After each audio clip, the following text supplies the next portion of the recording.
um blog, hoje para a gente falar um pouquinho a respeito da história dos câmbios automatizados no mundo e aqui no Brasil. Antes de mais nada, se você ainda não é inscrito aqui no canal, por favor se inscreva, que toda semana a gente sempre tenta trazer um vídeo novo aqui no canal. Se você já é inscrito, participe daquela área comunidade. Lá nós sempre tentamos falar a respeito dos carros que a gente vai testar, dos carros que a gente já testou e de curiosidades automotivas em geral. Se você está procurando conteúdo específico de algum carro, entre na área playlists aqui do canal, que lá nós temos diversos conteúdos de carros específicos no uso e cotidiano diário. Então, o câmbio automatizado ele está se despedindo agora do nosso mercado, né?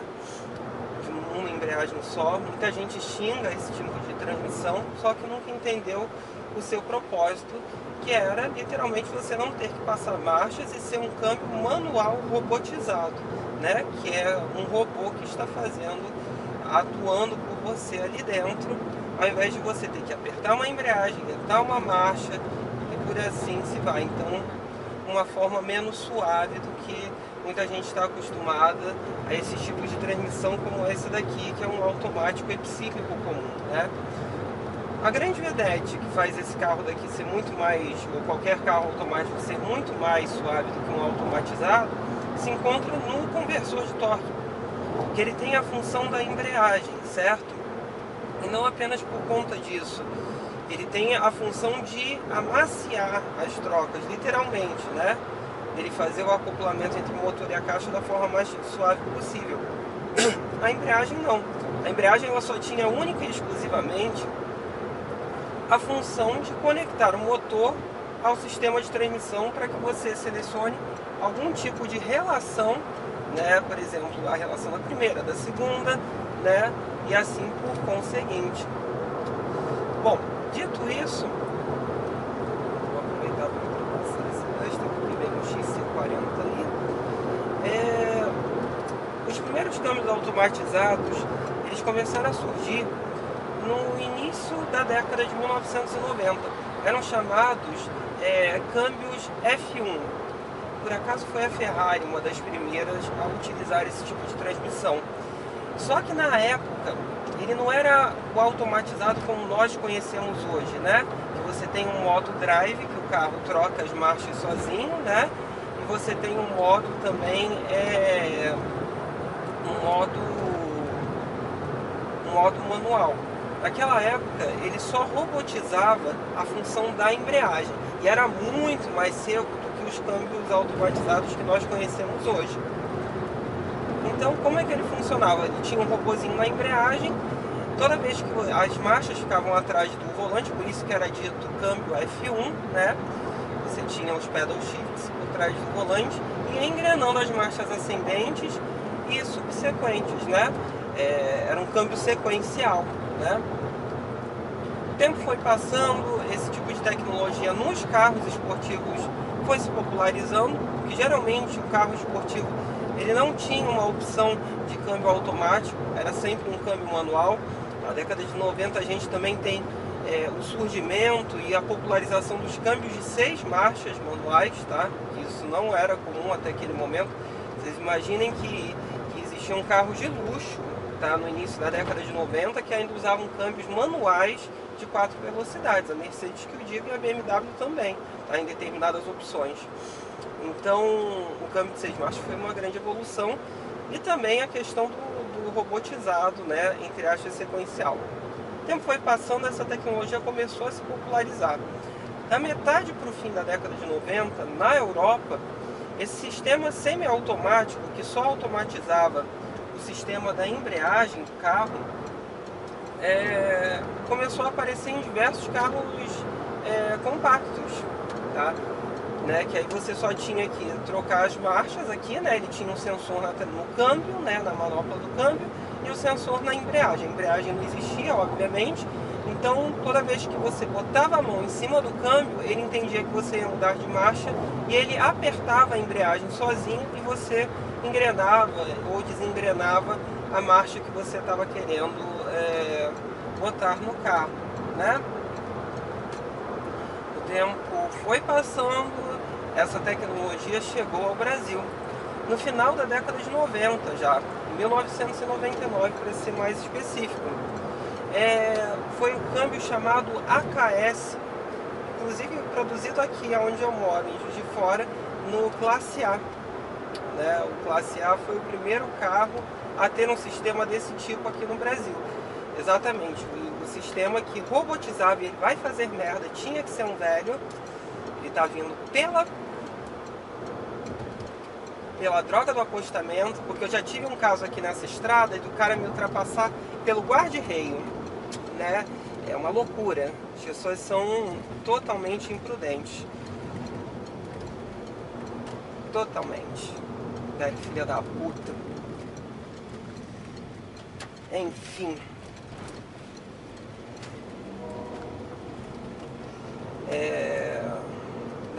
Deve estar correndo para chegar logo no cemitério. Agora, continuando aqui, gente, desculpa. Problemas técnicos de dirigibilidade. Então chegou aqui no final da década de 90, mais especificamente 1999, com o Mercedes Classe A, com o sistema AKS, né? Ele deu uma problemática de manutenção como todos esses tipos de câmbio. Mas uma coisa que eu subentendo hoje, de toda a tecnologia, não como uma unanimidade, certo? Mas grande parte da tecnologia, quando ela chega, e mesmo às vezes fica por anos, né, funcionando nos carros e tudo, existe um grande problema que é o mecânico querer ter o conhecimento para lidar e estudar a tecnologia. Existe uma perseguição muito grande para o conhecimento, isso é um fato, e isso vale também para os carros, isso vale para tudo, né? Então, o que acontece? As pessoas não estudaram para chegar àquela tecnologia naquele momento, então foi um câmbio que deu um determinado tipo de trabalho. Mas o que eu acho engraçado é que depois, já no ano 2000, teve o lançamento do segundo sistema semelhante ao do Classe A, né? Que era o sistema que robotizava a embreagem e tinha um sensor aqui para você trocar as marchas manualmente, né? Tinha um câmbio normal, manopla normal, que foi o sistema Citymatic da Fiat. Foi o primeiro carro popular a ter um sistema desse tipo aqui no Brasil. E olha, na época não se falava muito, mas eu tenho a impressão que eles venderam razoavelmente bem para o tipo de transmissão que era e a perseguição que esses tipos de carros que automatizavam, eram automáticos, tinham para a época. Porque ainda hoje, quando você entra numa OLX da vida, você ainda acha um ou dois carros desse, ainda com um sistema original. Você escreve lá, Palio Citymatic, e ele aparece. Então é curioso da gente perceber isso, né? Que eu esperava que esse tipo de transmissão não tivesse dado nada certo naquele momento. O tempo passou mais um pouquinho e em 2002 a gente teve o último dos carros com esse tipo de sistema, né? Que só automatizava a embreagem e tinha um sensor no câmbio, que foi o Corsa Easy Clutch. Não é o EasyTronic, era Easy Clutch, que ele só foi oferecido no Corsa com motor 1.0, aquele novo Corsa, né, o Corsa C, né, a última geração do Corsa, e foi um negócio evoluído, mas não colou, não pegou. Muito bem, enquanto isso, já na Europa, os câmbios automatizados já estavam ganhando funções de automatização completa, né? O que é automatização completa? Trocavam as marchas sozinhos, entravam na era do drive, né? Isso já no início dos anos 2000. Inclusive muitos carros médios europeus daquela época receberam esse tipo de transmissão. Por acaso a gente recebeu dois deles, né? Que foi o caso do Estilo e do Bravo.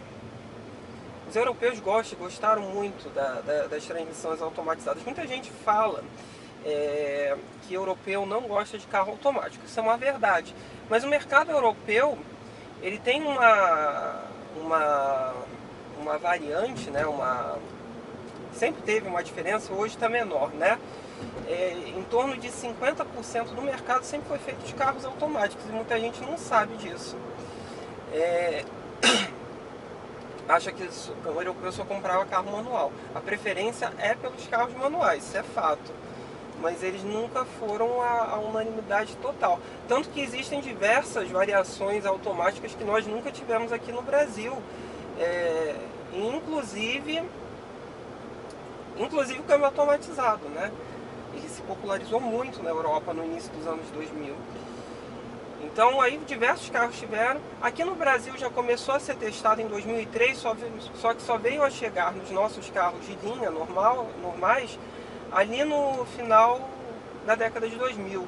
No final de 2007 começaram a surgir os primeiros carros automatizados como nós conhecemos hoje, que são muito semelhantes aos sistemas automáticos epicíclicos, né? Que foi o caso do Fiat Stilo em 2007, Meriva EasyTronic também em 2007 e em 2008 Polo iMotion, né? Foram os 3 primeiros a terem esse tipo de recurso. Mas inclusive, por exemplo, a Peugeot Citroën, ela pensou muito em trazer, inclusive a linha C4 na Europa. Por exemplo, o Gran C4 Picasso, quando ele foi apresentado aqui no Brasil em 2006, sim, aquela revolução sobre rodas, né? Porque aquele carro era uma espaçonave. Ele foi apresentado em 2006, ou seja, já há quase 14 anos atrás.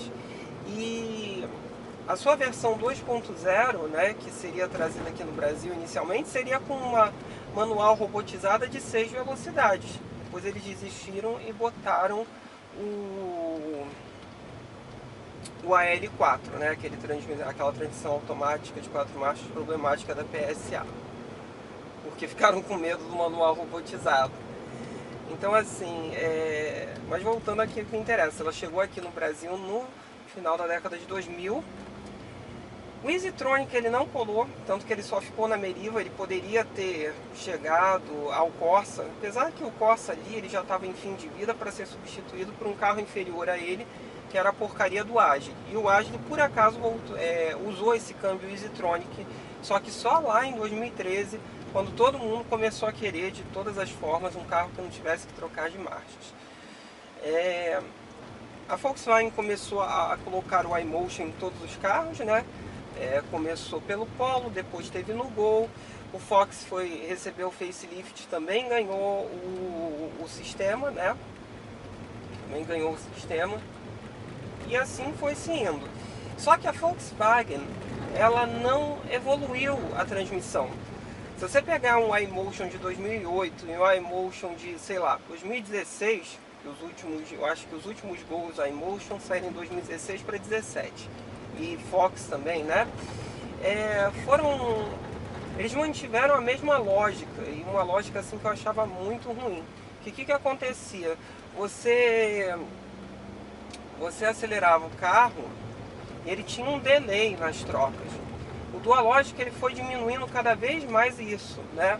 Até um ponto, quando chegou o Dualogic Plus, que você não tinha mais delay. Ele era um automático epicíclico comum, era impressionante. E esse é o segundo estágio de evolução desses câmbios. Antes de mais nada, os primeiros câmbios automatizados que chegaram aqui no Brasil dessa forma, né, com o sistema Drive, eles derivavam de uma plataforma comum da Magneti Marelli, chamada Free Choice, né? Essa plataforma, ela consistia num robô, né, eletrohidráulico, né? E foi assim até pouco tempo atrás, era a mesma plataforma de robozinho. O tempo passou, aí a gente tem a segunda evolução desse tipo de transmissão aqui no Brasil, que ocorre ali por volta de 2012, a chegada do sistema Dualogic Plus da Fiat, né? Que aí o câmbio ele passa a ter o creeping, né? O que é o creeping? É aquele arrastar, né? Quando você tira o pé do freio do carro, o carro se arrasta, né? Para você manobrar é muito melhor. E depois e ele também tinha o Auto Shift, eu acho que é Auto Shift, Auto Abort, alguma coisa dessa forma que era o nome. Que, por exemplo, em condições de, por exemplo, você entrar numa curva e ele tivesse a lógica para mudar a marcha, tivesse uma rotação de mudar a marcha, ele não mudava para você não perder a aderência do carro, né? Então evoluiu muito ali. E logo depois chegou o EasyTronic da Chevrolet com o Agile, também com as mesmas funções. O tempo foi passando, 2014 foi o ano dos automatizados monoembreagem elétricos, que só usavam motores elétricos. Eu tive um, que foi o caso do Logan Easy R, né? Ele usava esse tipo de transmissão e funcionava muito bem. Eu tive o da primeira versão, tive o carro antes do lançamento, em 2014, e o carro funcionava muito bem, tá? Eu nunca tive nenhum tipo de problema.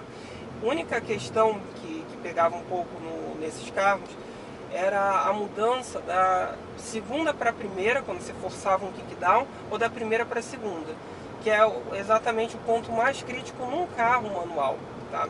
Aí eu já tinha esquecido de falar para vocês que aqui eu vou ficar em zigue-zague o tempo inteiro, mas eu estou vendo o que eu estou fazendo, porque aqui é um rally para o carro, né? Que você tem que ficar desviando o tempo inteiro das crateras que estão à nossa frente, né? Um absurdo. Mas enfim, então ele funcionava direitinho, né? E o ponto mais crítico desse tipo de transmissão era essa mudança, né? Da segunda para a primeira e da primeira para a segunda. O restante iria tranquilamente. O tempo foi passando, os elétricos eles se mostraram mais eficientes ou mais duráveis. Eu não sei explicar o porquê, talvez por você não ter de usar nenhum tipo de fluido, isso desse uma questão de durabilidade maior, né? Eu não entendo por que isso aconteceu. E no final da década de 2020 a gente vai entrar agora, de 2010, esse tipo de transmissão passou a ser largado em prol dos sistemas de transmissão automáticos. Primeiro por ter donos que não sabiam conduzir os carros, né, que destruíam as suas embreagens, mas a culpa sempre era do carro. E segundo por ter mecânicos que não sabiam consertar esses carros, né? Então, um problema duplo aqui, eu sei o que eu estou fazendo, tá, gente? Que esse lado está com menos buracos do que aquele lado ali, né? Por mais absurdo que isso possa parecer. É absurdo isso, gente. Mas continuando aqui. Então, e só ficou aí o Easy R da Renault morreu a iMotion da Volkswagen, e só ficou o GSR, que era a última evolução do Alogic da Fiat, que vai morrer agora aqui no início de 2020, tendo como seus últimos carros, por acaso, a Strada, né? E depois da Strada também tinha o Argo e o Cronos e o Mob, né? O Uno, acho que o Uno já não era mais oferecido com esse tipo de transmissão desde 2018, né? Pelas lógicas malucas da Fiat. Enfim, o que eu acho que é uma grande pena, que é um sistema de transmissão que ele demanda muito menos manutenção que uma caixa de transmissão automática, né? E a prova que eles são muito resistentes é que eles são muito utilizados nos caminhões e nos ônibus. E nos caminhões e nos ônibus eles são uma unanimidade. Por exemplo, a Volkswagen, ou aliás, todas as marcas, se você pegar os extra pesados e os pesados, que são os caminhões que carregam mais peso, né, e tem motores muito mais possantes e com muito mais torque para poder carregar esse tipo de carga, praticamente todos eles saem com transmissões automatizadas. E quando existe a opção entre a versão manual, normal, né, e a versão robotizada, a maioria opta pela versão com transmissão automatizada, o que me leva a crer que ela funciona muito bem, né? Inclusive, aqui é mais um adendo. No início dos anos 2000, os sistemas de transmissão automatizada, que trocava as marchas sozinhos, chegaram primeiro nos caminhões e nos ônibus aqui no Brasil, né? Com sistemas como, por exemplo, o V-Tronic da Volkswagen, né? Que é um sistema feito em parceria com a ZF e a Volkswagen, e o sistema OptiCruise da Scania, né? Dois grandes sistemas de transmissões automatizadas monoembreagem em carros de trabalho, e funcionam bem. Agora, até eu estou para fazer um vídeo, eu não sei se eu já postei ou se eu vou postar, do teste que eu fiz no Volkswagen Delivery. Que o Volkswagen Delivery é o único caminhão que pessoas com categoria B podem dirigir, né? E ele também tem hoje a opção com transmissão automatizada Vetronic, né? Monoembreagem. Então eu não consigo entender por que essas transmissões foram tão perseguidas. Eu acho que a questão do mau uso influenciou isso muito e do mau entendimento sobre o funcionamento delas também, né? Eu acho que isso acontece muito. E nos modelos que eram, entre aspas, mais populares, foram exatamente os modelos que mais sofreram. Provavelmente de pessoas que saíram de carros com transmissão manual e mantiveram maus costumes que eles tinham na transmissão manual na transmissão robotizada. Você pega carros de maior refino que tiveram esse tipo de transmissão, que foi o caso do Fiat 500, e o índice de problemas daquele sistema com Dual Logic normal, nem era o Dual Logic Plus, foi muito baixo. Então não dá para entender isso. Não dá para entender o porquê desses sistemas terem sido tão problematizados assim. Porque a durabilidade média para quem sabia utilizar deles, né, era bastante alta, né? Ela era bastante alta. A embreagem durava aí a média dos seus 60 mil, aí tô doido. A média dos seus 80 no ciclo urbano a 140, 150 mil quilômetros. Eu me lembro, quando eu conheci o iMotion, isso em 2011, foi o primeiro automatizado que eu dirigi. Eu achei uma merda, achei horrível. E continuo achando, o iMotion é muito ruim quando você compara. A única vantagem é que você não tem que trocar de marcha, mas ele é bem ruimzinho, né, no sistema de trocas. Quando passou ao sistema elétrico do Up, melhorou um pouco, mas continuou bem chinfrim. Aí eu conheci em 2011. Em 2012, meu trabalho comprou um monte de Fiat Linea, Absolute e Dual Logic, né, que era a Dual Logic Plus, quando lançou, só em setembro de 2012. Cara, a evolução, eu passei a gostar muito. Eu falei, nossa, ficou muito bom. Na época, eu estava saindo de um Civic automático de 4 marchas e eu achei a lógica do câmbio do carro muito boa, né? Achei a lógica muito boa, assim, em funcionamento, em tudo. Então, até hoje eu não consigo entender muito bem. Quando eu tive o Logan também, eu tive o Logan por praticamente 2 anos. Tudo bem que eu tive outras adições aos câmbios automatizados, e aí entra a curiosidade. Todo mundo fala que o monoembreagem é problemático, eu nunca tive problemas com os monoembreagem. Agora, com os duplo embreagem eu tive. O caso do carro da minha mãe, que vive eu dando problemas aí, diversas vezes na autorizada para consertar o VSG. E o Power Shift que eu usei no Fiesta do meu trabalho, tudo bem que ele só deu pau depois de 140 mil quilômetros, mas também na hora que ele deu pau, meu filho, acabou o câmbio. Acabou o câmbio e foi tenso assim o valor do conserto do carro na época. Mas aí é outro tipo de transmissão totalmente diversa e muito mais complexa do que a automatizada monoembreagem. Tá bom? Espero que vocês tenham gostado de mais esse vídeo.